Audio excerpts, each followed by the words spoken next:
Marché. Il semblerait que les tout premiers marchés à Madagascar apparaissent au XVIIe et XVIIIe siècle. Lieu de toutes les senteurs et des couleurs, les marchés sont présents partout dans l'île. Dans les contrées lointaines, ils sont à l'origine placés à l'écart des villages pour des raisons de sécurité. On y échange les esclaves pris comme butin de guerre contre des ébus, du riz, du raffia et pour se procurer des fusils. Progressivement, de nouveaux produits sont introduits et modifient la morphologie des marchés.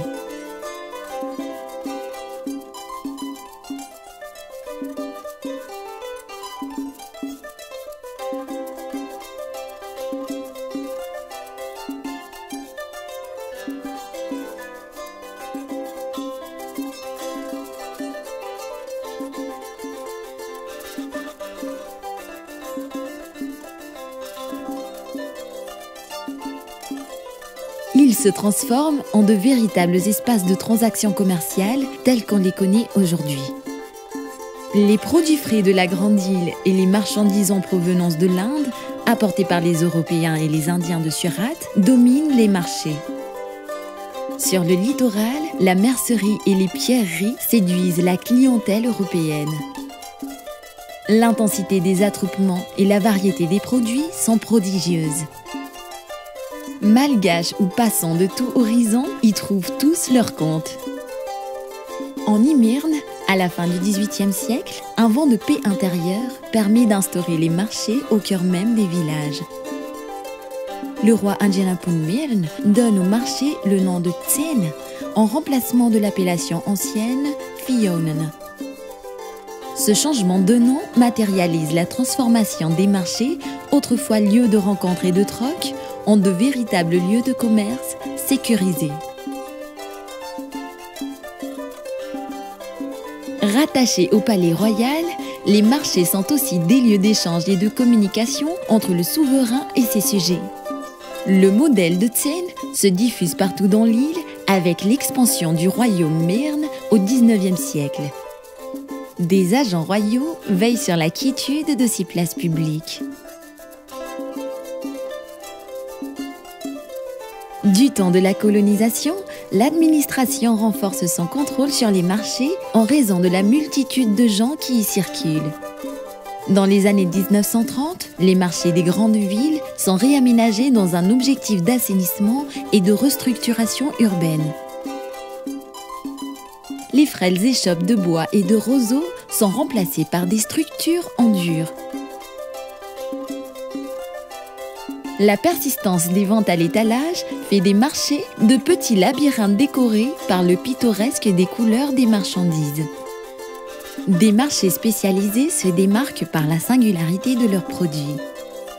Les marchés aux ébus sont de véritables spectacles où le bétail forme un troupeau souvent à perte de vue. Dans ces marchés, les bêtes sont minutieusement examinées par les acheteurs potentiels. Chez les bars, dans le sud de l'île, le Tsenanampil, que l'on peut traduire littéralement par marché aux femmes, n'est pas un marché au sens propre, mais tout simplement le lieu où les jeunes gens se rencontrent en vue du mariage. Aujourd'hui encore, les marchés des hautes terres portent le nom du jour de la semaine où ils se tenaient. C'est le cas du célèbre marché du Zumadanalakil, qui, comme son nom l'indique, a lieu tous les vendredis. Dans d'autres régions de l'île, on désigne les marchés sous l'appellation de Bazar B, qui signifie grand marché. Très souvent, en raison de leur taille, des annexes sont créées, les Bazar Kil ou petits marchés. Ces deux expressions donnent également leur nom au quartier où ces marchés se situent. Les premiers rassemblements sur les marchés commencent dès 10 h du matin et beaucoup plus tôt en saison chaude. Les gens repartent vers 3 ou 4 heures de l'après-midi, selon la distance à parcourir pour rentrer au village. Différents cycles rythment la vie des marchés.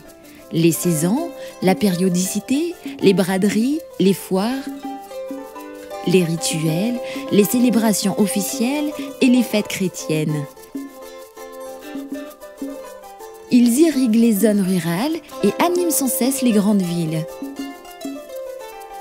Dans ces lieux d'échange, les discussions et les négociations créent une ambiance chaleureuse et effervescente.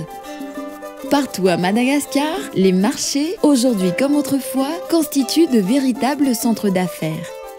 Ils restent aussi des lieux de sociabilité, riches en rencontres et en communication. Pour le visiteur, ils offrent toujours le foisonnement chatoyant de ces grands rassemblements et le pittoresque des couleurs offertes par les 1000 marchandises à l'étalage.